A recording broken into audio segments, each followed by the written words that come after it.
कि मेरे बेटे को खाया, कि कुर्ता कहीं से फटा नहीं और यूसुफ खाया गया, ये सब तुम्हारा मकर फ़रेब है। लेकिन फ़सब्रुन जमील का क्या मतलब है कि बच्चों तुमने बड़ा जुल्म किया है, लेकिन मेरी ज़बान से कभी ताना नहीं सुनोगे, मेरा सब्र रहेगा, मौत तक रहेगा, तुम्हें कभी बुरा भला नहीं कहूँगा।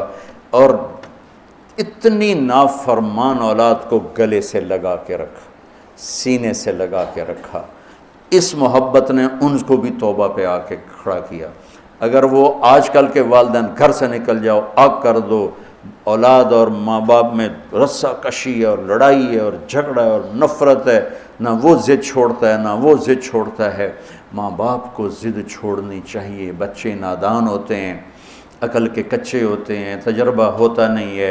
उनके ऊपर अगर हम मुसल्लत होकर अपनी ज़िदों पर उनको झुकाएंगे तो वो टूट जाएंगे, वो बिखर जाएंगे, वो